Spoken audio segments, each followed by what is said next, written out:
wait until the next electoral cycle. And I think this is the time where they need to begin to build for the next electoral cycle. There are grievances that are still brewing in a lot of our communities. How many of these political parties have gone back to do an evaluation of what went right in their own internal structures and how they address these issues in a bid to vie for certain responsibility? What programs are political parties looking to build at community levels to begin to build that trust, say at the ward level, at the local government level, rather than aspire for national offices? I think there's actually a gap in what happens at the national level and subnational level, such that those who have the resources to appear at national level are the ones dominating. Those who do not have aspire to be there but have not done the groundwork to build trust at the local level. And so that is where I think that we have the opportunity to build a democratic future where a lot of work is done at the subnational level. There are a lot of engagements from our politicians at the subnational level to begin to build the trust that we need within the political party system, such that when they vie for elective offices, the people at the grassroots level have seen the capacity of political parties to respond to a lot of their needs, have seen the capacity of them to speak to some of the issues they might be facing, and then can then give them the trust they need to fulfill their elected responsibility. For me, that is a major issue I think that needs to be addressed within the political party system, that a lot has to go away from the national level to the subnational level, where we have a lot of the grievances we have. Thank you very much. Thank you. Let's just 8 minutes. Next will be Professor Alubo. Thank you, Chair. Thank you, participants. A lot has been said today already on irregularities, especially. I came prepared and have something written, but in the course of the presentation, I think I've decided to jettison that. And I want to look at just two areas: implications for the entire country of these irregularities, and then I think I've dwelt more on concrete recommendations, maybe given my perspective as a lawyer. And for me, the elections are conducted, I would say, were less than satisfactory. And I would say that it's taking a toll on our image internationally, and our standing has plummeted. Of course, we can go on and you can look at the net and see the damage that we have done to ourselves. I also worry about Nigeria's corporate existence. I belong to, we have a WhatsApp forum for lawyers, and you need to see what professors of law call themselves. They insult. If professors of law will go at each other's throat and you find someone calling another idiot, ubingo, and the rest, and we just worry. The last week we had to shut down but you can't shut it down forever. And that's how bad it is. And so this accentuates the tension already on grounds in different places. So and it's very worrying, all arising out of these election results. So these are some of the implications, that we toil with. I am very happy that in a few cases, especially when you contrast the presidential election results and the National Assembly election results, I'm very enthralled that, yes, this disparity exists, and where INEC probably chose to work well, things go well. Where they don't, things go bad. But let me say that, talking about recommendations, I think that, there must be full compliance with the law. We have before these elections, Electoral Act 2020, we have the guidelines and regulations by INEC, and we have the Constitution. The fact of the matter is that we are a country of laws. Our problem is implementation. And I'm sure that if all stakeholders played by the rules, INEC, political parties, the citizens, we would not be where we are now. You know, you had a situation, INEC informed us before the election, oh, there will be transmission, real time. That didn't happen. That infracts Section 50 of the Electoral Act. We had situations, you know, where candidates, voters after voting would display, you know, for the television who they voted for. That infracts, you know, on the law.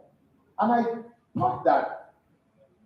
I thought also that all those that have been arrested so far, including the Adamawa Rec, that has written to the IG from hiding to say he has not violated any law, and that he said that he followed the precedent.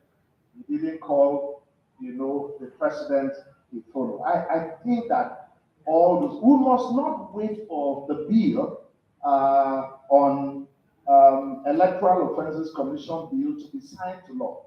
The High Courts have the powers to prosecute all this person so that there will be a deterrence. And I think that that is critical, and we must not wait after some months, abandon this. I agree with YIAGA Africa, Samson, Itodo, and the rest on their conclusions in their final report that there must be a comprehensive audit of the elections. I mean, it was the Reverend Jim Jones of the Guyana massacre who said that those who do not remember the past are condemned to repeat. I think we need to do a self-introspection. Let us know who did what went wrong. How come, you know, materials, sensitive and non-sensitive, either didn't arrive on time or and so on and so forth. Until we do that, we will just simply not be tackling the issues. And I think, yes, we must encourage the EFCC and ICPC, and I think they did, you know, extremely wonderful work. They should continue with the good work, you know, to stop people from corrupting and commercializing, you know, the voting process. I know some people lost some money in for Harcourt and some other places when these agencies sold on them. There is need. I probably will be annoying the chairman if I brought that up. There will be a need to revisit the. Okay, well, there will be a need to revisit the Lawal report. Yeah, we talk of bundling INEC and wage report. I don't agree with that. But I think that the aspect of that report that should be taken is the appointment of the chairman of INEC. I don't think that it's proper that the president appoints. I think that we should throw it to a larger body like the National Council of State, you know, so that we don't look at it as partisan. Well, I think the digitalization should continue. We cannot go back to Egypt, so we'll continue to, you know, live with that. Political parties must be vigilant. The civil society must be vigilant, as well as voters. And I can tell you what happened in Jos. You know, in Jos, once the process was concluded, the youths refused to go away from the center. Some of them slept on the street. In fact, the former governor, Jack, slept in INEC office. And the rec didn't have a choice than to make tea for him till morning. And, you know, so people were stopped from, you know, coming to temper with the record. But the reverse was the case in Nasarawa. And of course, the they're still in court, in that case. Now, I wanted to make this intervention earlier on the role of the court, and I think that the court will need to minimize its interference in electoral matters. As I talk to you, about 1,044 petitions have been filed for about 149 offices, and so that is like 70% of the votes declared are in contest in the court. 257 judges have been appointed by the NJSC, and they will begin their work. And this is the problem. So we have democracy by the court. We will elect certain persons, and the courts will bring some other persons. I think this should also worry us, significantly. Last year, I would say there are issues of trust, like my brother said, and I would add that there are issues of honesty of our leaders and Nigerians. Are we sincere? Are we honest? Do we want the country to work? We care about our country, but it appears bigotry, nepotism have taken the better part of us. Yes, we talk about political party system and presidential system, whether it's not working. I think that's not the problem. The problem is commitment and dedication to make what we have work. Thank you very much, sir. Thank you. Then we have Mrs. Andy. Professor Andy.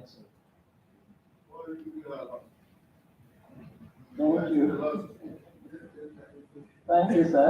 That you even have a lady on the panel, I think there's a change too. Please permit me to adopt the existing protocols first this morning. I decided to stay here to join you people instead of going for the second program where my director of study has gone, because it's also affected my own office in needs. All because I believe in Nigeria. I'm not happy when I see our children go out what we call the YIAGA syndrome. To me, it's voluntary slavery. They are gone for. I've been out of the country to work and I came back home. So to see my children going out, I'm not comfortable. So some of us joined to be observer in this last election. And honestly, what I'll be sharing will be also part of the experience we gained and some of the things we have discussed this morning. I'm a professor of accounting, so I'll be dwelling on some of the funding and financial aspects too. But before that, I want to appreciate the previous people who have spoken, especially when Samson Itodo mentioned the issue of broken trust. To me, the way forward is to see that there's even development in this country. Those areas that are more agreed, I think those elected, you know what the young generation says, they are not elected, but they are selected, INEC. If you've not heard that terminology, I have heard it. So either selected or elected. They are in office now, they should develop this nation. We are not happy coming all the way from Jos, the road is so bad. Coming by air is a challenge. It's only one flight, Monday, Wednesday, Friday. So what do? The train system is not working. Water is not available. No lights. So what is working? At first, nothing seems to be working. And I think that is the one our leaders should let us have back now that they are in office or going to be in office for the end of this month. Then the issue of the pre-election. I think INEC should do something. Give us a timetable for how things will be done. It took us time to know when there will be briefing for observers and even the press. You have to be calling, and it didn't help matters because you needed to be aware of it. Political parties were not there the very first day at the central bank to see to what we are doing. We had to wait for them for over 1 hour. So, and some of them said we were given wrong timing. So I think once INEC can give the way forward, as I share some of these experiences, is that we should have a timetable and the timing for every activity, and everybody involved should be so informed so that you are there on time and you get the briefing. And when inspecting the materials, from my own professional point of view, I think something went wrong. Those boxes are not even the serial number for the local government. I decided to look at it. Okay, you are giving us up to maybe 100. So you see 55, box 35, all mixed up. They just came, counted 1, 2, 3, 10 is going to this local government. How am I sure? If you are sending those boxes of ballot paper sensitive materials down, if you are sending 100 or 1,000 to a state, so say that 1,000 went. And out of that, to each local government, it should be 1 out of 100, 2 out of 100. You know how many is going to a local government. When you are through, you know the next local government is starting from maybe 11 out of 100. By that, you can track those boxes. But with the way it was distributed, it was an observation too that you cannot track some of those boxes because they were not serially given out to each of those officers that are going to be presiding officers, the staff. And this issue of suddenly replacing people is because there was no time given to some of them from their complaints. So if you don't tell them, you train them, and last minute you are replacing them with those who are not trained. And this affected even the use of the beavers machine. So if you did train them, you should give them the date and time they should come and pick up whatever it is. So when there is silence, it appears it is deliberate. It might not be, probably you are not prepared, but I think that will help. And it might look like a little bit off, but to make this hard-work staff comfortable, no toilet facilities where they slept. They slept on mats. One of them even told me he's a Ph.D. student. He slept on mats for 2 nights. And their funds were not released on time. In fact, they were not released for the presidential till after the election. So they had to pay. He took his own money to share for all those who worked under him as a presiding officer for that polling unit. And I think these are things that can tempt anybody to be bought over where you don't have enough cash to eat, no vendors, no food, no water. And even when it was given the next time, it was not sufficient enough. Even sachet water, we are not talking of bottled water. Sachet water was not even enough to go around these people to drink. And they are human beings for 2 nights, and they spent 3 days, that's 2 nights, 3 days, and you didn't take care of them at all. I'm talking because it almost caused some problem with the polling unit where this NYC guy became so weak. The women went to buy food for him, and it take time to revive. And they expected him to continue with the energy that because they have bought food for him. And the poor guy was still struggling with his strength. So we need to do such, or else some of these guys might find themselves collapsing where they are. And the low turnout too. I think there's need to review the register. Because people came out, and yet the statistics I took was within the range even nationally. Between that 25, 30, 35 at each polling unit turnout. So what happened? Is that list genuine? Is this good? Is it okay? What happened? I think there should be a research on that. To know who are those who did. I mean, in terms of the number, don't go by the individual. At a polling unit or at a local government, how many people did not come out? What happened? Are they alive? Are they still in that environment? Or they are duplicated somewhere else? So I think something is wrong with that register voters because the turnout was impressive, but the statistics was still low. So which means the correlationship is not there. There's something still wrong with our data or statistics. The cost of governance in Nigeria is too high. It is the highest in the world. You can Google it. I've tried Britain. It will come to about $8,000 a month. Multiply by the black market rate, you know what that is. That's what they pay those at the local government level. So our cost of governance, how come we are quiet over that? I think we need to raise our voice. But that's what is making everybody run into the politics. You want to be, if you are not a senator, you want to be a member of the House of rep, if you are not, you want to go to the House of Assembly, you just want to hold a post because you are sure of your salary, apart from constituency projects that they are giving you funds for. Earning even more than when I travel Nigeria home, maybe my phone was not, when the data was not free, I couldn't see. But at least we know what they say they collect. Why is it not open to the public? So I'm talking as an accountant, but this is what is eating us financially, it's also eating us politically. That everybody is struggling to hold a post. So if you didn't make the primaries, you will be forced to go and vote and dislodge somebody else from below. And I think we need to look at that seriously so that it will help us on that. And I think I'm happy when somebody from Anyaele mentioned this issue of qualification. Why are we leaving it as a secondary school or no school start at all? For some of them, their certificates are questionable, even at the school start level. And what do we expect from such a person? That's why you won't value education. As you can be on strike, you are not bothered. Because you didn't go to the university. But most of us here went to the university, and we know what we went through with our lecturers. So I think we should make it minimum of us to be OHM and supported that seriously because it's also one of the things I wrote. And our uniform men, I think we should be trained on handling conflict. We had some conflict situation at where I also served, and it was not easy, but thank God we were able to resolve it, didn't go violence. And the polling units at large, I want to make a special appeal for Jos North, Narabuta, B, what is the highest in the country? 216 polling units. It should be the last to get distribute material, the last to bring results, and the first to make trouble. And that's where most people did not sleep. I covered that area, and I know what we went through. Like he was saying, Professor Alubo was saying, for a governor not to go, just not was the one that leads the results. Other local governments were there, but it was not. But you can understand, it has a highest, and it was not easy. So I think such things should be looked at.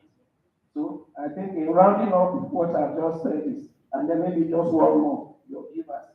If INEC staff are not ICT compliant as at this last election, before the next election, all staff of INEC must be ICT compliant, or else they should not be in that office. They should be able to guide. Because when the machines were not working, we had to drive to the collating center to look for the technical person. And he said, Madam, I cannot live here. If I live here, others are coming to meet me with their machine that they cannot upload. So what happened? Meanwhile, they held hostage all the staff there that were the polling unit that the people said they are not going, no matter the time of the day. I know what they told us. When we rushed back again, they said, don't worry. When they are tired, they will release those staff to bring the machine and the papers. Our children are doing well out there. Our elders are doing well out there. And so it has blessed us enough to become great, and other African countries are looking up to us. Thank you, sir. Thank you. We have a last discussant who came in. She was here before that. She went out and she's back now. This is Mufuliat Fijabi.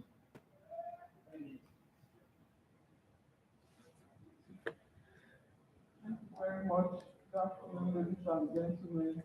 Kindly permit me to also stand on the already established protocol. And my apologies. I was targeting to be here and join the session at 3 o'clock. We are currently starting early. But notwithstanding, I'm very happy and pleased to be here. I've listened a lot, especially when I came in the morning, to some of the submissions. To a very great extent, I agree with some of them. But I just want to add value, to the fact that this election has brought upon us a lot of reflecting points in terms of understanding the fact that for our democracy to be better, we need to get our elections right.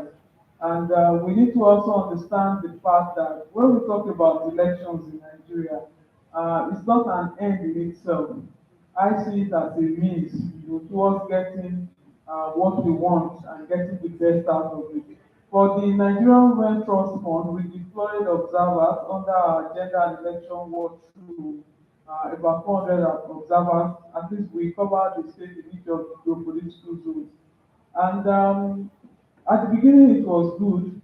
We were seeing, especially for the presidential election, But at the point the challenge of uploading results on the IREF came on, it was as if there was no effort that went into the planning of the elections. A lot came in, because people at different points gave different submissions about how they felt about the election. But I am hopeful that the events that have unfolded will give us more opportunity as a learning nation, because we didn't go into the election to have a perfect election, considering some of the challenges that we have as a nation and that we had during the election, especially relating to economic challenges, mostly around cash.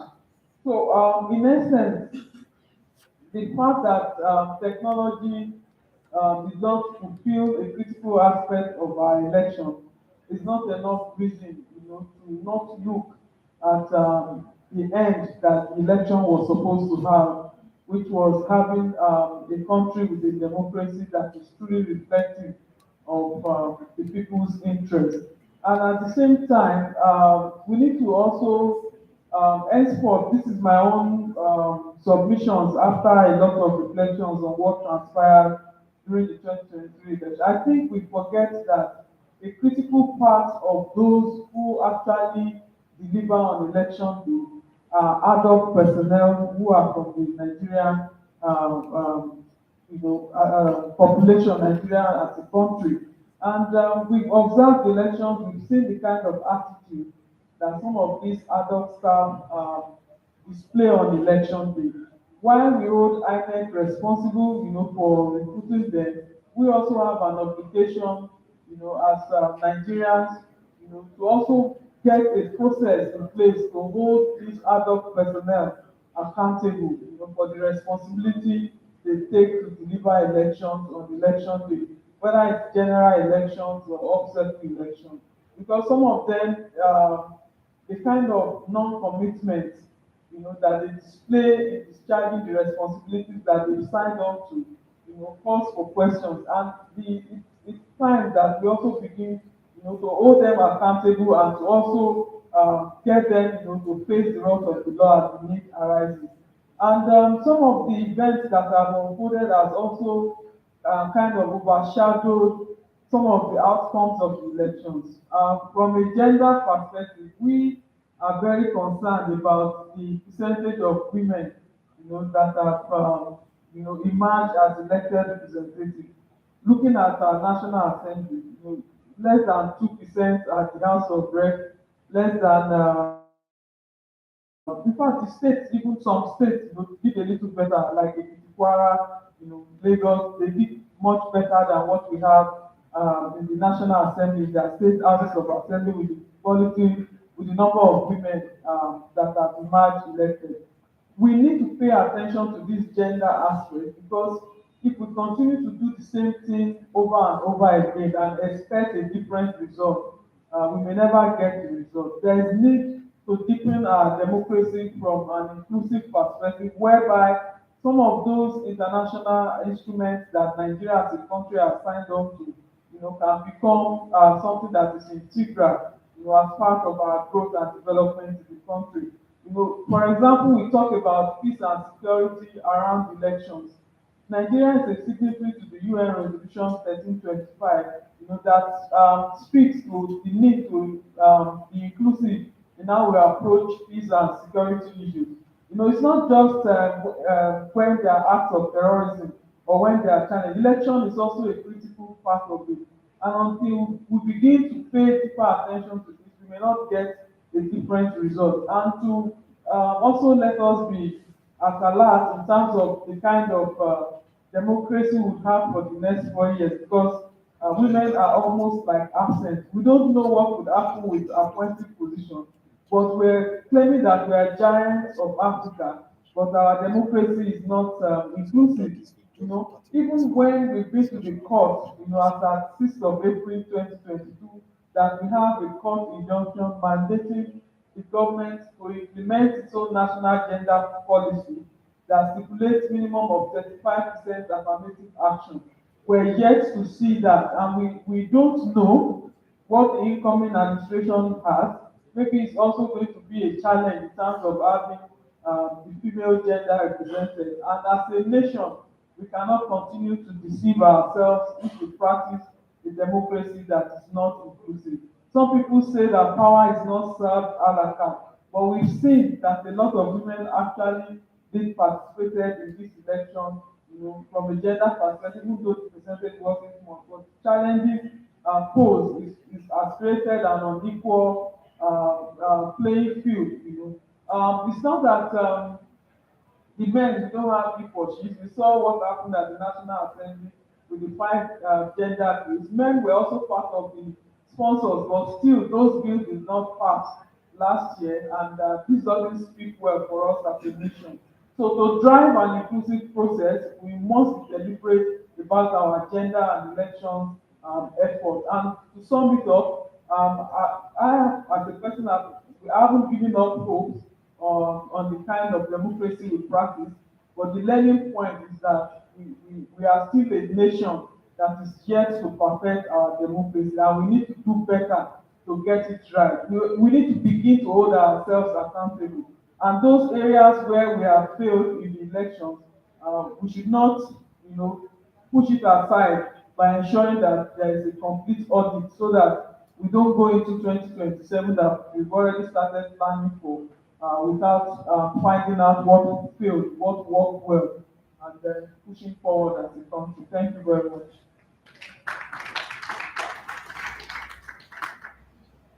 I want to do the teacher in me. I want to stand up and say a few things in terms of what, where we have, also we have to 5:30, sorry, to 3:30. Now, I just want to throw up certain issues that were raised in the discussion. That's why I want to play the role of the teacher myself to be a bit provocative. By raising certain issues, then we'll go around for the next. I will not speak more than 5 minutes. I think about 3 or 4 issues, very, very important issues, have been raised by this panel. And I just want to choose out some issues out of them for us to reflect about, looking at them from another dimension.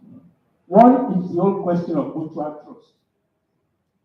I think what we are going through now is a breakdown in what I call elite consensus. I think the elite is a breakdown among the elite. And that breakdown, I think, is over the structure of our federation. That we are what I would call an ethno-federal system. Because our federalism is built on giving home rule to certain ethnic groups in their ethno regions. So we started after 1947 with 3 regional structures. That the 3 ethno regions were East, North, and West, and are given limited autonomy in their homelands.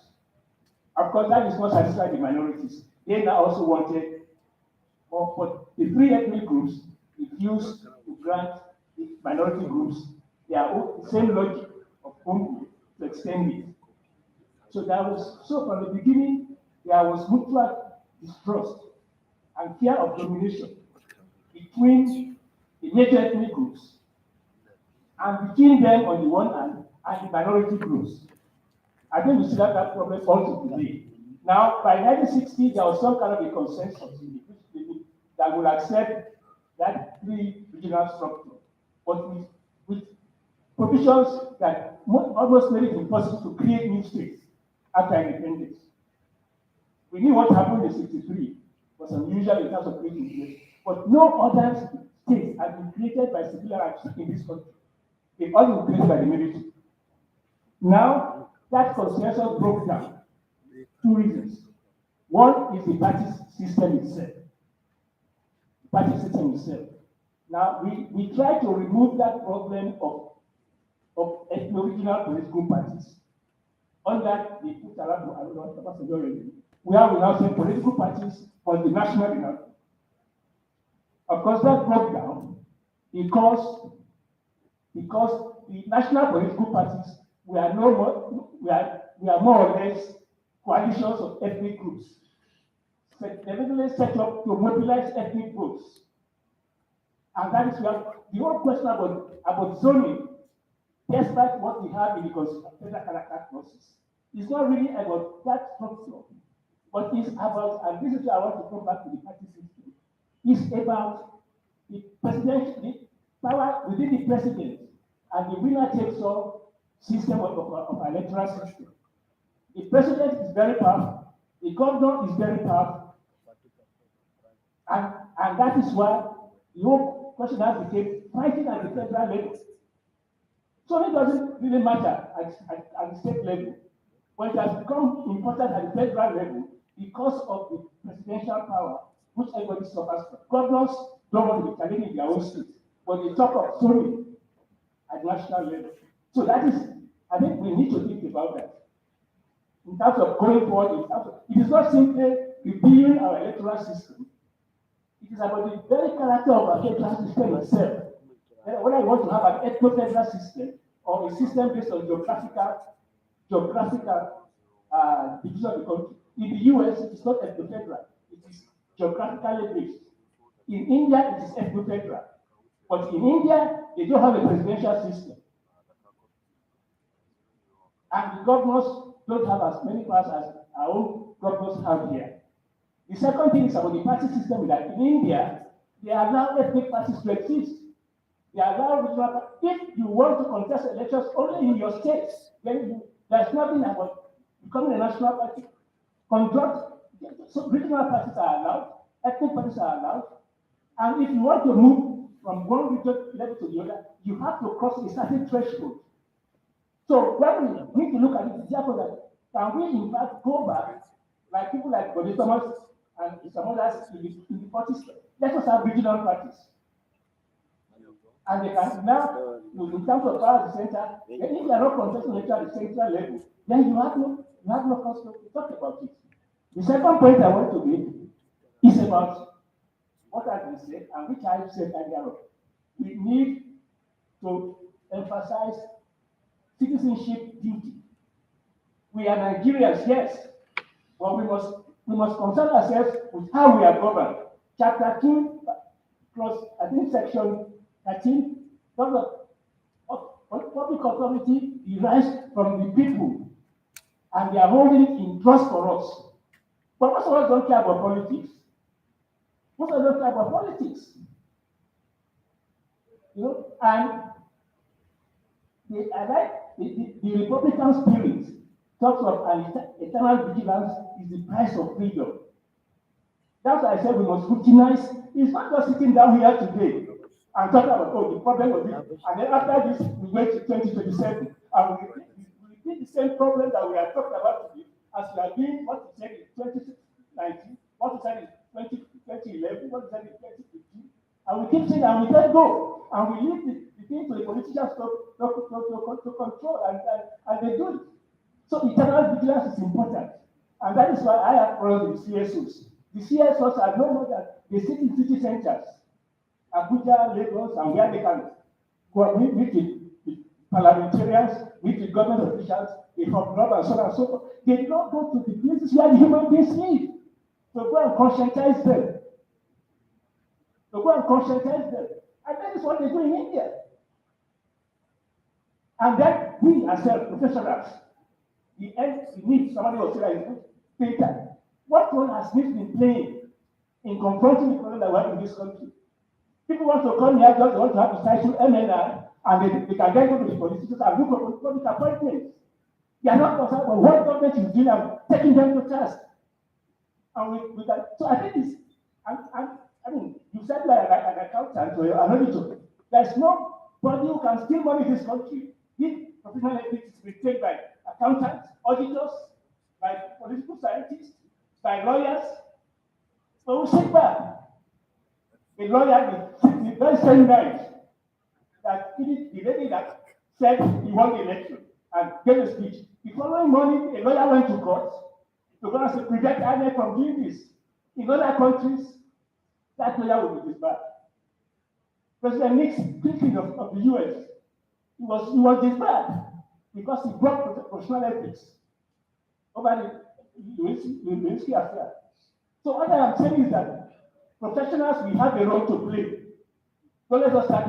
We are doing the blame game. We are wise after the event. Hey, INEC should have done this, INEC should have done that. What did we do to make it easier for INEC to conduct elections? So, yeah, I know, but this is important. You know, this is important. I'm not 5 minutes. I'm looking at my notes.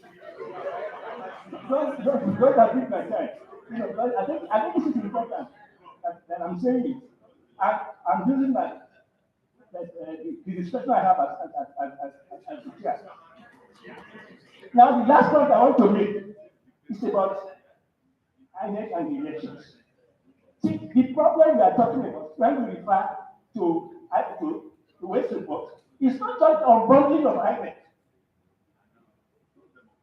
So, in fact, it's not simply about how INEC itself should be appointed. There must be a professional group within INEC.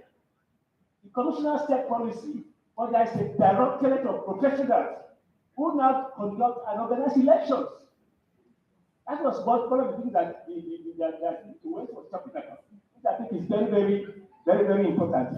Now, staggered elections. We need to be careful about this. In 1992, I was in NEC, and we staggered primary election. When a group of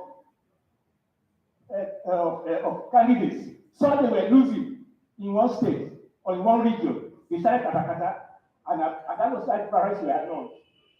They said if things continue like this, they are going to lose elections. Now, if we are going to scatter our own national elections, you must be prepared that if some group sees that they are losing elections, they will start problems all over the country, and it can be easily done. In India, they scatter elections, but there's both property discipline and more respect for the law, but for the spirit of the law than the letter of the law. The elections are conducted, and no results are released from zone to zone until the last one is done. Here, we not finish elections. People are already saying this lady was that man won, and there's a problem. So when we talk of staggering elections, we have to be careful about that in terms of the implications that it has. So I think I will just stop here. And if I don't like your place, I won't call you. That's my discretion. Now you told me to shut up. I'm not calling you.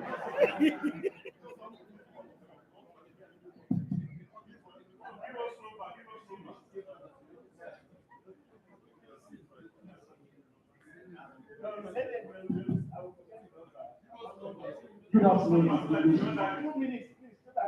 afternoon, distinguished participants. My name is Anyaele from Center for Democracy and Development. I'm supposed to be here. Prof, I will take 5 minutes because I'm supposed to be. Okay, so I have 2 important points to make. We'll be talking about the future of democracy. And we are leaving out important aspects of that democracy, which has to do with the state independent electoral commissions. These are commissions that conduct elections for local governments. And in Nigeria, no state government, no governor has lost election of any kind in his state for the local government chairman and councillors. And these are the breeding ground for future leaders and those that take up assignments at the national level. These are the people that become the structures that they use in winning elections. Because the local government chairman on election day move around it. I will use my state, Imo State, as an example. Local government chairman during the election and councillors moved with brand new HELOC boxes going around doing what they were asked to do. How did these guys emerge? Who appoints the State Independent Electoral Commission chairman? How do they conduct these elections? Civil society organizations need to pay more attention to the elections that happen across the states alone. Also, the appointment of these state electoral chairmen. They are very important because they play a lot of role. The second one is the issue of deliberate attempts to legitimize key institutions of democracy. For instance, INEC. CDP, we do a lot of work on fact checking and disinformation. Please stand up. Yeah, you know, I trust I'm rounding up now. So, what happened is that the bad actors have deliberate attempt to legitimize INEC. During the elections, we saw a lot of fake news and disinformation that were flying about. The INEC chairman's house has been burnt in Bauchi, how so things happen, election has been postponed, so person has stepped down. So, if we don't guard these institutions like the judiciary and INEC, and they are delegitimized, the future of democracy will be at stake. I'll leave it here for now. I'll go that side and come back. Yeah. I'll go for one. Over there. Whoever grabs it from you first is lucky. Oh, allowed. Why do I like to grab? No, I would have not going to be raising suggestions here because I've listened to all that has been said and I find it very, very interesting. Please go straight to your point. No. Look, Professor, I think Justice Wade's report, yes, I should refer to this issue. My question is very simple. Everything that has been said here today, how do you force this to the policy? You yourself said it. I wrote this out from the first section, but I decided to talk. But in your opening speech, you said every election year and time we come back, we discuss this issue, and I fear we'll come back again in 2027. How will NIP and the supporters get this down the throat of those who should implement it? I have attended your programs, I have not been communicating or anything from how. And the second question is, probably to some of us who feels, is this just to retire on a budget or what? You came, you did this, and you are back again.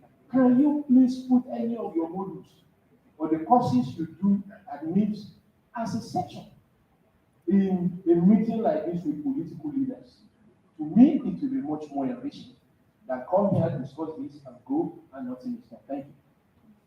Sorry, let me quickly ask Chiasa. Yeah. But when you want to make your contribution, can you tell us your name and tell us the parties you represent? No, please. My name is Komori Babatunde, the National Secretary of the People's Election Party. Yeah, thank you. Thank you very much. My name is Okoh, the National Secretary of the National Congress. I want to do a follow-up on what the guy from CDP said. I think elections at state levels should be taken away from SER and allow INEC to conduct these elections for the reasons he advanced. And that's number one. Then to the issue raised by Madame, we complained that we want women to be given positions. It would interest you to know, as a stakeholder in the meetings we attended with INEC, more women registered for this election than men and the youth. Yes. And so what it means is that instead of asking people to give up 35%, 40%, if women were to band together in 2027, you may be one to determine. Please round up. You made your point. That's number two. Then number three. Last point. Yes. Number three. Going forward in 2027, Madame raised the issue about the turnout. Then we now adjust the algorithm to allow for people to be able to vote where they decide. To vote where they decide, without having to make where they decide. Yes. Thank you. Thank you very much, Mr. Chairman. No, him. Whoever grabs you name people, and whoever grabs the mic first.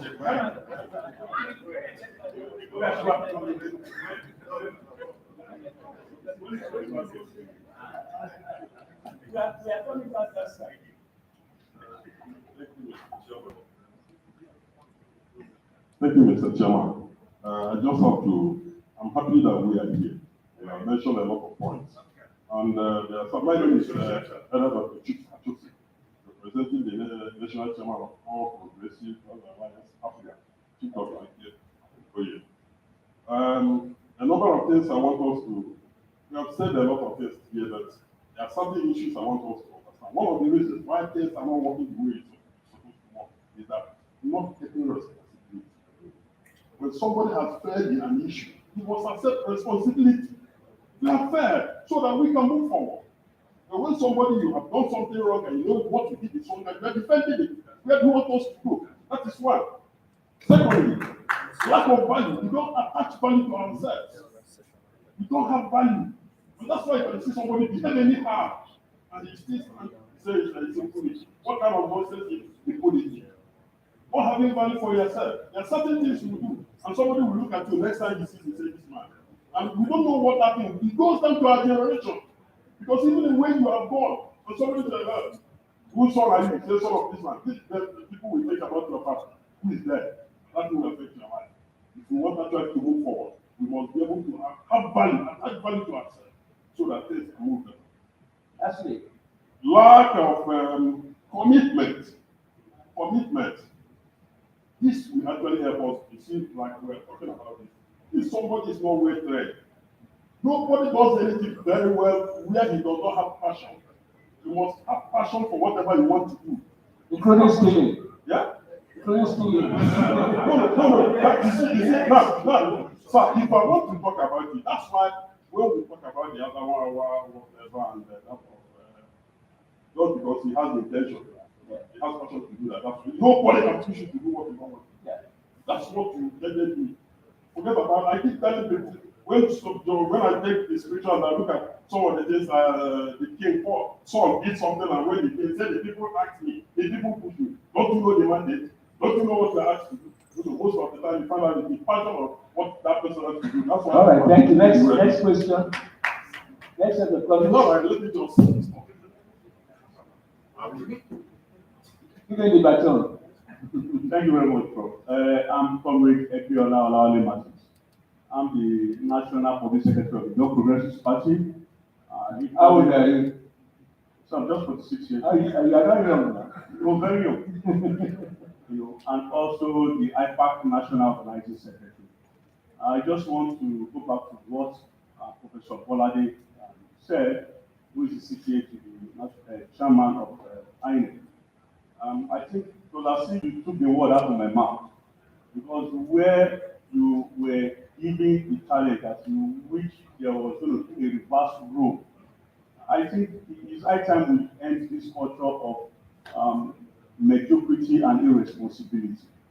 And I say it with all sense of responsibility. If you've been given a task, and probably some things have gone wrong, the onus is on you, and that is the hallmark of leadership. You take responsibility. Come pray now. Give the positives, even in that system. Tell us where things have gone wrong, and let's see the way forward. Don't just leave it back when people begin to suggest. So I think in taking this back to INEC, it's very, very important that we learn to take responsibility. Job has been given to you to do. What happened? Let us know. Not telling us that which the role were reversed. No. I think that is just an insult on our collective sensibility. Thank you very much. Look, I think we need to go beyond moralizing. We must force them to take up the responsibility. They are not doing us a favor. You are not begging them. So that's why we need a federal vigilance, and they do it in other countries. Social action, political action. They do it. At the back, he looks more handsome than you. Thank you very much, moderator. My name is still Alex Mayanga, MNI. I am the National Organizing Secretary of Action. You know what I said about MNI? Hi. Please take note of that. It's a comment for another day. Okay, all right. Right. It looks like pointedly they didn't come out to talk about Professor Bolade. Now, I was expecting, I want to turn mine to a question rather than knocking him. Good. Now, I want you to answer me what happens in India. Do they not conduct election there? What happens in China? Do they not conduct election there? And some other, even in Indonesia, some highly populated countries, Do they not conduct elections there? So why is he here, thinking that it is a feat for INEC to conduct election in Nigeria? It's a question for you, sir. I will answer that question. It's not your answer. I know what I can answer. Okay. You know, in India, they have about a 3-man or 4-man electoral commission. Now, 6 months before election, the Indian Electoral Commission takes care of the civil service. They now sit under their control. Logistics, everything, they now do it. There's no abuse of power of competence.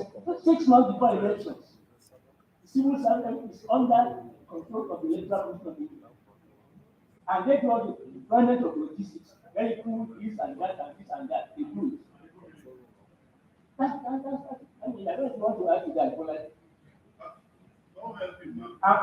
no, I'm just saying that it's part of what I was talking about in terms of the diabolic politics. Does not conduct elections. Elections are conducted by regional governments. Yeah. Anyway, so let's go. Yeah. No, nobody from that side. What are you doing with my sister? Sorry. Yeah. We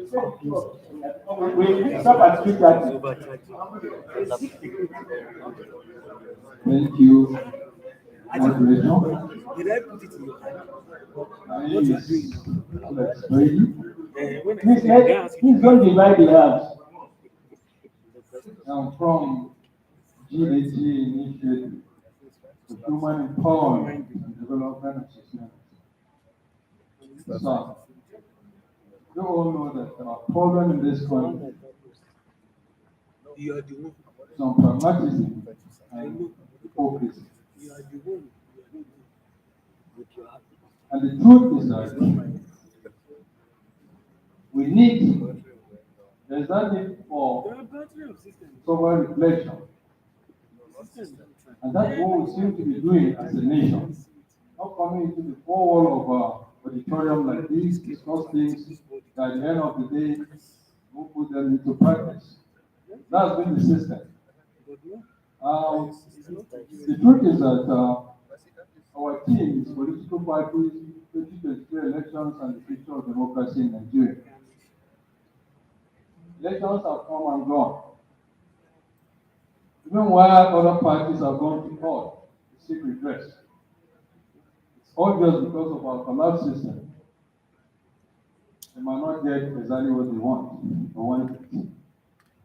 So we should forget one opinion to look and target the future for democracy, which is in another 4 years, should be sitting on round tables to make sure that the system does not collapse or keep collapsing again. Because of course democracy is there in our nation. So what are we supposed to do to restore and sustain the future of our democracy? Because it's collapsing. It's obvious. I want to say something here, sir. Okay. I want to say something here, sir.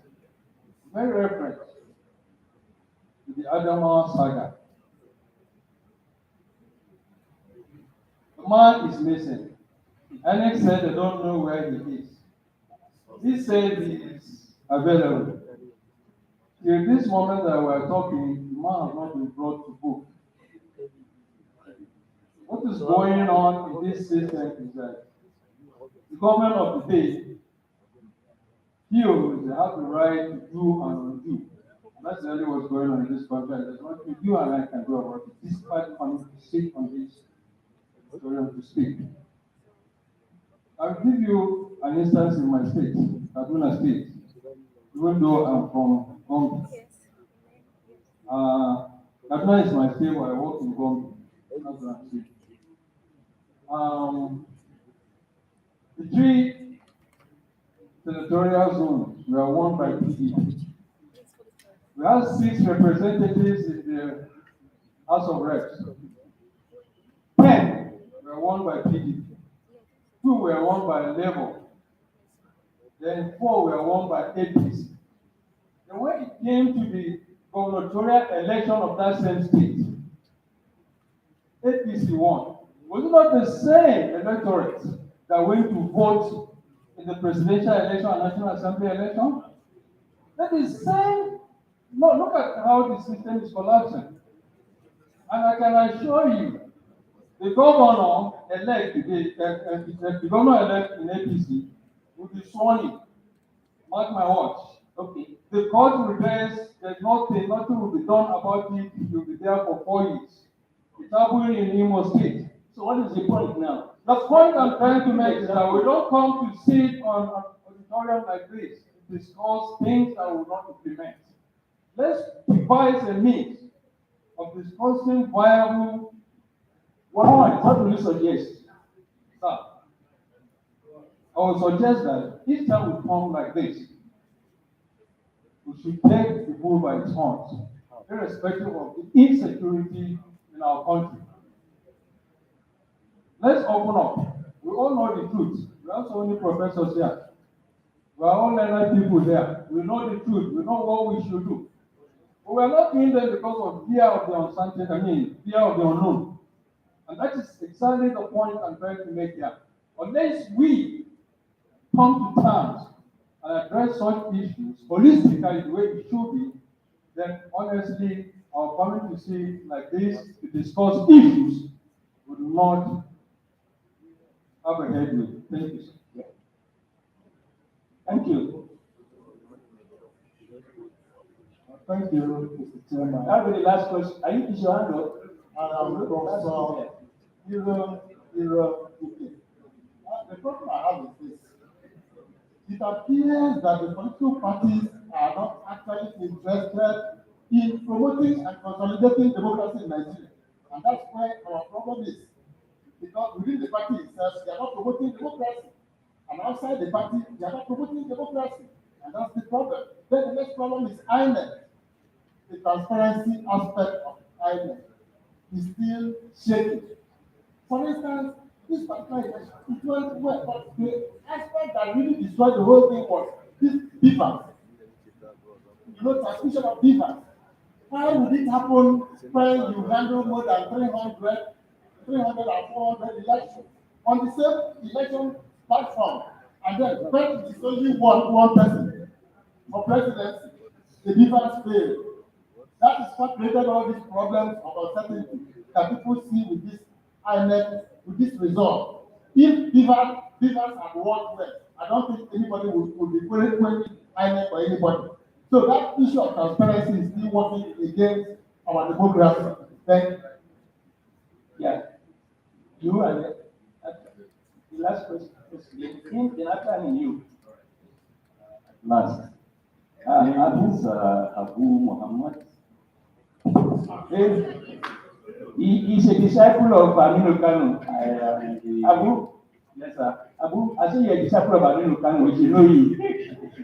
I'm the director Aminu Kano Center for Democratic Studies, Bayero University, and a professor of political economics.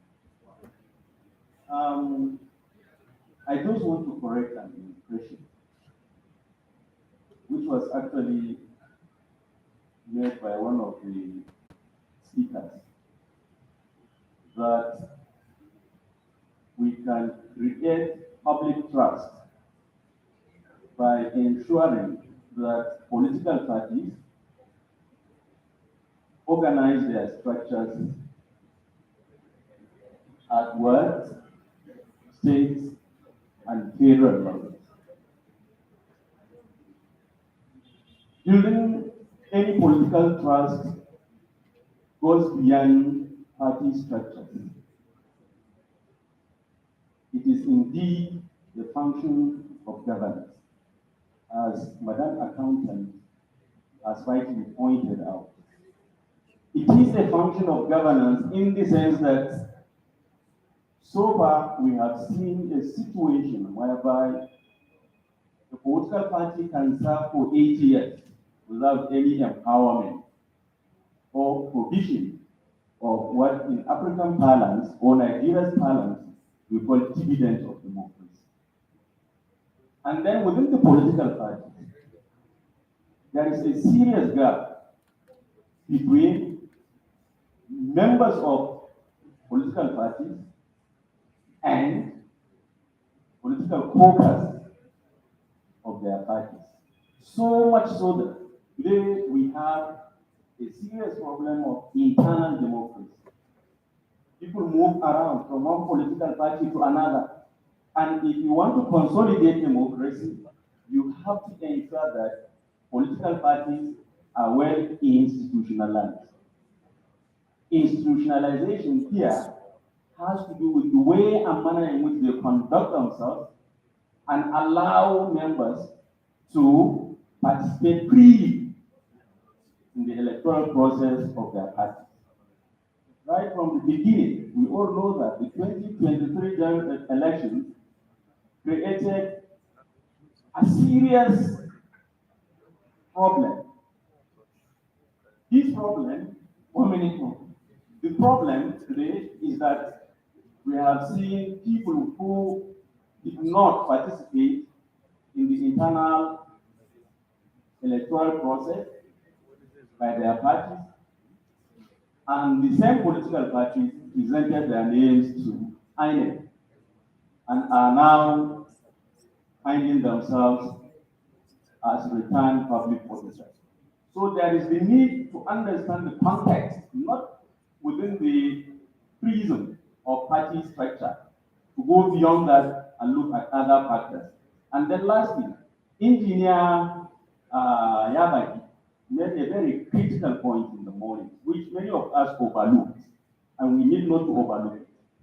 His point is that in the past, we all know that lack of political legitimacy in governance came as a result of electoral misconduct,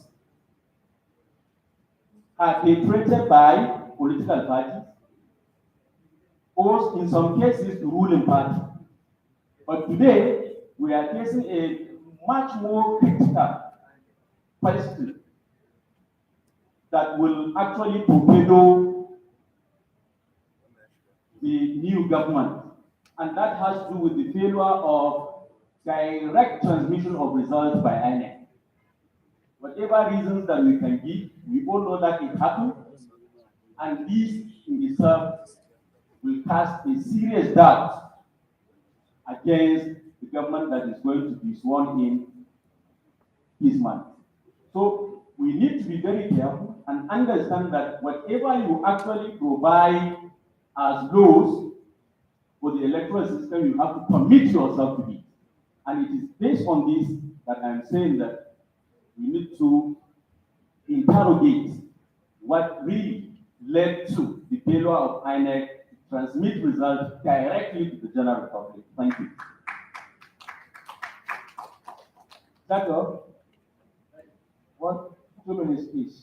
Then we'll. Thank you very much. I will need we'll round up, but we'll just close after that, and then we'll give you. Thank you very much. My name is Itodo. I'm the National Secretary of the Young Progressive Party, YPP. I'll quickly make some recommendations and comments concerning some of the issues that have been pointed out.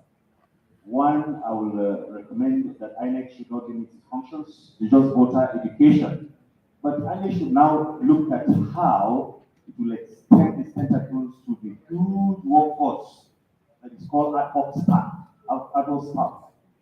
They should need to educate them so that they will go with the same mentality that INEC has, that we want a transparent election. A lot of these ad hoc staff were used to perpetrate some of the electoral fraud that we have seen. Also, we need to look at, we strongly recommend that we need to look at the mode of appointment of not just the national chairman or the chairman of INEC, but also all the commissioners, because the party in government, or the government, the party in government, is one that will decide who are the resident electoral commissioners, and they give their appointment. So we should try to see how we can remove it from the hands of politicians in power so that there will be more transparent elections. And then also, I would like to say that the time has come now that we need to look at the functions of INEC, because that Electoral Act 2022 that was amended, the moment some of us read it, we knew that now the people who will be rigging election is INEC and no longer politicians. So I think we need to look at it critically and ensure that INEC will do the needful. Lastly, I will also commend the MIPS on their program. The program has been quite good and very well done, but there's a recommendation that was made at the report of MIPS observation on the conduct of political parties during the 2023 general elections. And a very striking statement that was made, which particularly I think exception to it, is the fact that all 18 political parties, are not transparent, no clear ideologies, no internal party democracy, and so on and so forth. I don't think that is true of the Young Progressive Party. Of all the primaries we conducted over the federation, the reports came to my table, I read it, I didn't see one place where they reported that some of the external observers that came, there is somebody from NIPS. Nobody from NIPS monitored our primaries. So you cannot say our primaries was not transparent, that there was vote buying or something. No, we didn't do all that. So you only monitored the elections of PDP, APC, Labour Party, and others, and you conclude that all the 18 political parties are the same. No, please need do the needful and make sure that some of us that you consider as small political parties, we have Nigeria at heart and want to do the right thing, and that is what we're doing. Thank you very much, God bless. Social scientists look at the larger picture and generalize. Doesn't mean that everything is that much. That is just generalization. So I think that is it. And they say to every generalization there's an exception. We also accept that. Thank you, Chair. Just a brief remark. First of all, the conduct of election in Nigeria, saddled with INEC, it's definitely a lot. Like I was telling the chair, in India, the Central Election Management Body does not conduct election. Election is conducted by regional government over a period of 6 weeks. In the US, the Electoral Commission, they don't have a Central Election Commission. It only regulates campaign finance. They don't conduct elections. In Indonesia, when they try to consolidate election, over 200 electoral officers died after the election. We are not praying for anybody to die. Your points are well noted. Your responses are part of the things we tolerate as individuals. It comes with the terrain. But I think INEC problem will be to a large extent solved if party also conduct clean primaries. Thank you very much.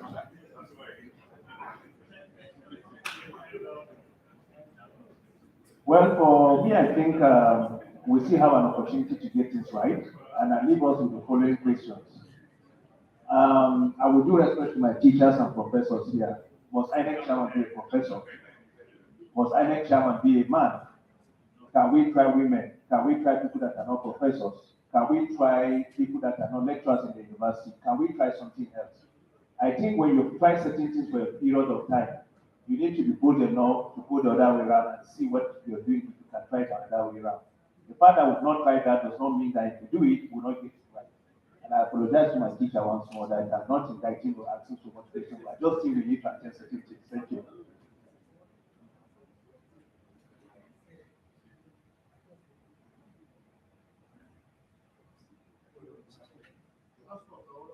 Guys, the lips. You want to say something? Yeah. You want to miss my president? You want to stop? Now, when he becomes president, you appoint me chairman of INEC.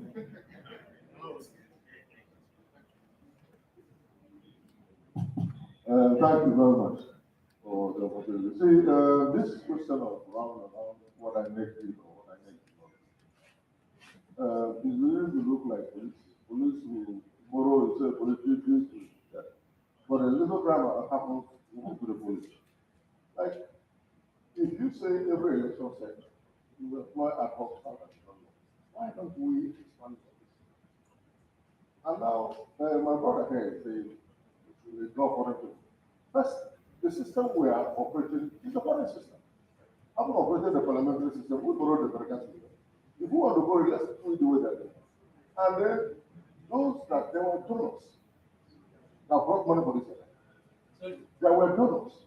The money came from different sources apart from Nigerian donors, those that donated money to INEC in terms of money, in terms of human resources, in terms of equipment for the election. So when they want to interrogate and ask what happened, they can't take no. It's not right to say, because we're going to have another election, and we're still going to run to them capital. They did a whole lot of sensitization with INEC. So when there is a problem, like we have various things, like my brother here pointed out, we don't run away from it, we sit down and analyze it. There's a situation where we must have an open mind to look at things, where they went wrong, how they went wrong, and then we correct it. It is not the right thing to say, okay, come and conduct the election. Has anybody resigned in INEC? Let's say, okay, we have all resigned. Okay, you could say we did not do it, we have resigned. That would create room for us to come. You cannot sit there and say, come and let them. How do they conduct?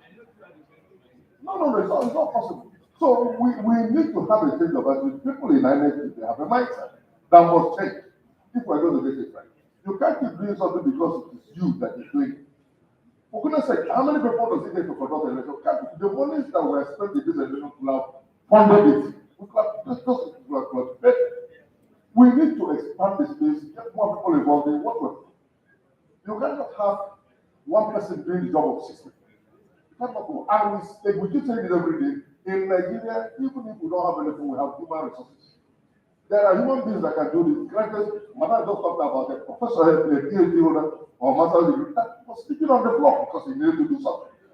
And you wouldn't even give them allowance for their job. And you want us to clap for you? That's wrong. I mean, they are human beings. That they are doing ad hoc work doesn't mean they are not human beings. They are human beings. We need to be we need to change our attitude. The way to do it. The right to conduct an election doesn't mean it's your prerogative, howsoever you do it. Just like our guy said, that's the rest of the thing. Take it or leave it. We have done it, okay. Then you are okay, go to court. Okay. So you see, for us, sparing accident, most of us will be here another 20 years. So if we are here saying, oh, this will not go well, we do it. No, we cannot work. We must change the way we do it. We can get it right. I believe it is possible. Yeah. We are going to get it just like that. We're not going to get it right. We're human beings. So we need to also change the way we interact with ourselves. You cannot be telling us go to hell. If you go to hell, we'll make that place hell. No. So for me, and for most of the people that are here, the sooner we adjust, you cannot be heading to Bolade and they're asking you what you're doing. You have passed Bolade, you're going to share that. You say you're going to Kaduna. You have to turn. You're moving, but you're moving in the wrong direction. You have to make a U-turn and head that way. And that's what most of us are pointing out. Nobody is saying anybody should go because we must change the way we do it. Thank you. But I cannot sit here and you make a statement that is not correct. I must correct it. Nigeria, full election budget. Full election budget. Not that like Nigeria, not from outside. The full election budget. What did you have? It is less than 0.2. No, but it's very. No, they don't fund the election budget. That's what I'm saying. They don't fund the election budget. Listen, they don't fund the election. They give CSOs money and they give. Who? I'm not talking about it. Yeah, but that is for the CSOs. What I'm saying is that there is no election budget that they fund. That's why don't say they fund the money. What is it they fund? And they beg to give it, not that they want it. No. This is part of the public. This is how the public is information. Then even our own national budget is fully funded by the government. But don't you see borrow money from what was spent for 650 billion? Okay. All right, thank you very much. Thank you very much. We know if we were to continue this debate, this program will not end today. Thank you very much. We appreciate. Let me say a very big thank you to this wonderful panel. We have looked at the future of democracy in Nigeria. We appreciate your contributions. We appreciate your insightful comments, and we appreciate your commitment to moving this country forward. Thank you very much. Let me say a big thank you to every member of the panel, starting from the chair, Professor Jinadu. Thank you very much. Please, we will be going for lunch very shortly. But before we do that, a few things quickly. We want to announce that the keynote address that was delivered by Professor Ikechukwu Ibiano will be made available to all participants. It will be sent to your emails. So it will be made available. Please do not bother, because I have been informed that you left your email, unless of course you didn't leave your email behind. But if you have your email and you wrote down your email when you registered, be sure that you will get a copy of the keynote address. It remains for me to say a big thank you one more time to the panel as we close the session. Thanks. Thank you very much, Bob. Thank you very much, Madam. Thank you very much, everybody. Please go through here, it's easier for you. All right. Thank you very much. We are going to the closing remarks now, ladies and gentlemen.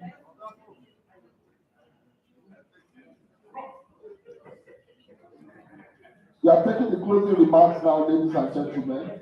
If we settle down, we can get that one in the next 5-10 minutes, and then we can go for lunch. It's almost 4 o'clock. Your lunch is getting cold. All right.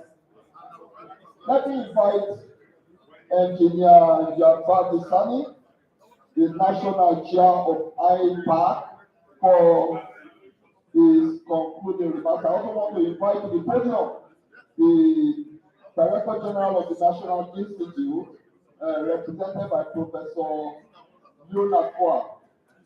Professor Yonafwa. Is Professor Fwa there? Please come.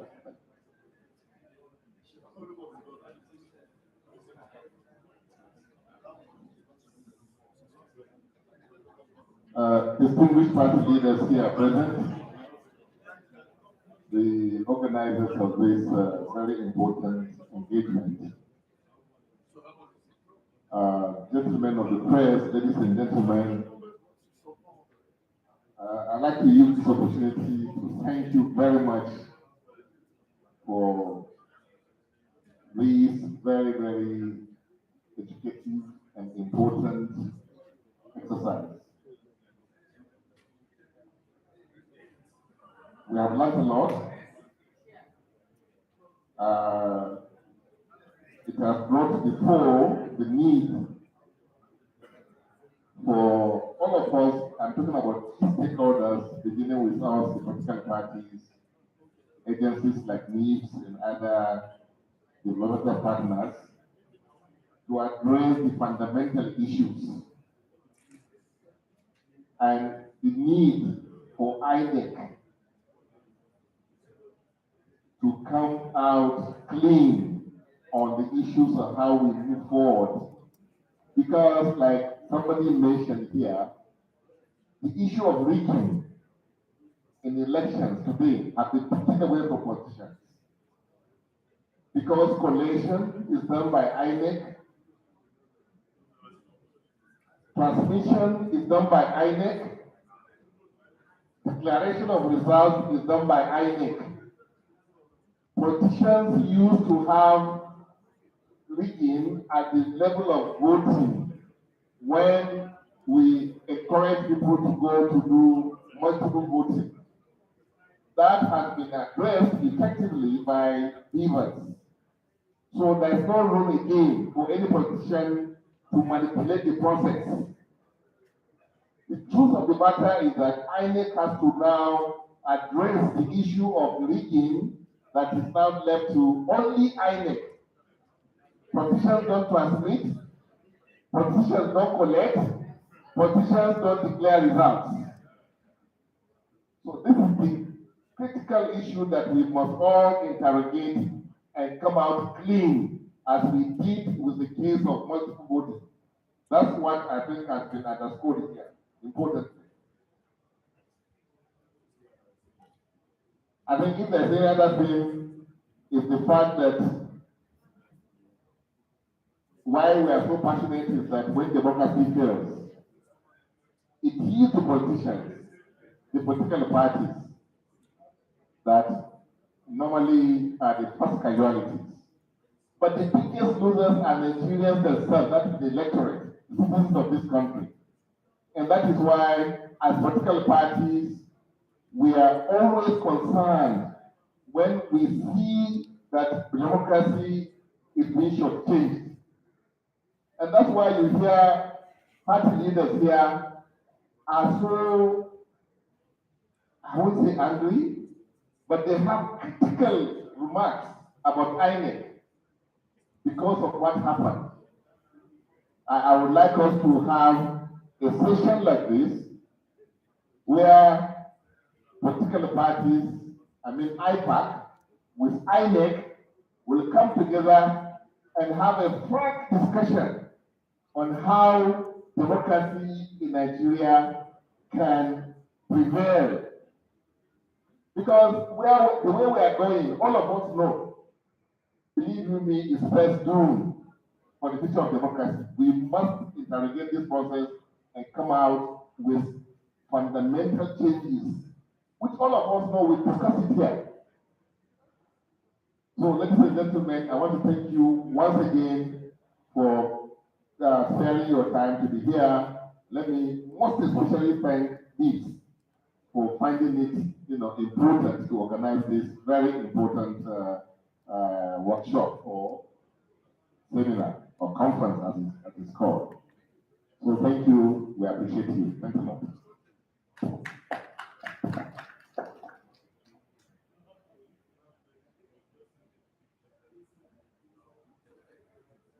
Good afternoon. Time is fast spent.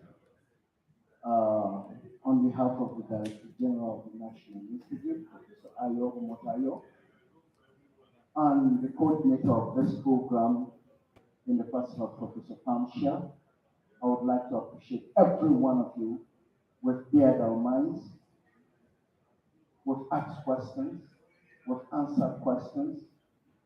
But I want to say, in the integrity of our minds, we must develop trust if this country has to stay. Secondly, we must interrogate the cultural, religious, and issues, the socio-economic issues that is plaguing this country. What has happened? We'll ask a question. Why did it happen this way? Could there be a better way that we would have handled these elections? How can we resolve these challenges and issues? Who will salvage Nigeria? Perhaps by the history of one man, this country can be salvaged. Who will do that? This is a question for all of us all. What policies, what programs, what challenges, what strategy can we put in place to address these serious issues? We've talked about so many of them, but we need to sit on it, look at it clearly, look at the future of this country. Think about our children. I pray they don't cross the day we came as parents. I pray they don't cross the day we started this political system. Is it good for us? How do we change it if it's not good? Is the political system viable? These are questions that we continue to interrogate. How can we educate ourselves in the processes of elections? What lessons have we learned today? These are questions I want to leave you with. That I will sincerely appreciate every one of you that is seated here. From the scholars, from the political actors, to the political leaders, to the non-governmental organization, and to everyone that is seated here.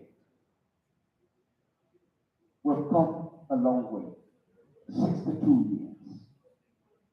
If a child that is 62 years is still sucking his mother's breast, I'm sure that woman will become like a stick.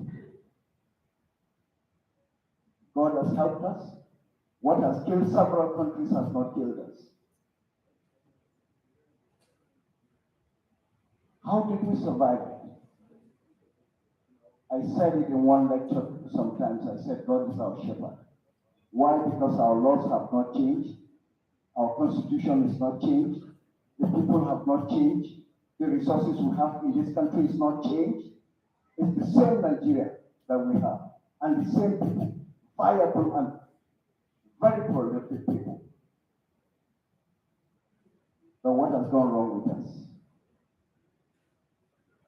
If God once said he would have made this country of a one people, of a one tribe, of a one whatever you want, that he is interested in the varieties. And no country, I've canvassed 48 countries outside Africa. I've canvassed 52 in Africa. No country is like Nigeria. With everything that God has given. It is unfortunate that we've not made good use of it. I want us to reflect on this. And I'll say a big thank you for the exercises that you have exercised today. Lastly, let me quickly say that once the report is finally compiled, we will send it to each and every one of you. That I'm optimistic that this country will survive it. I believe that this country will survive it. That until we do something. Somebody just told me yesterday, I said, God is in charge. He said, stop saying that. He's already given us the ability. He's not coming down to do it. I said it's well. He said, stop saying it's well. Tell us that it is not well with us. So I don't know which one you want to choose. I'll leave you with it. It's well with Nigeria. It's not well with Nigeria. We can do it, and we can do it. Thank you very much. On behalf of the National Institute and its community, I ask that God go with you. Just as you came safely, you will go back and return safe. I declare this conference closed. Thank you. Bon appetit. Lunch. All right.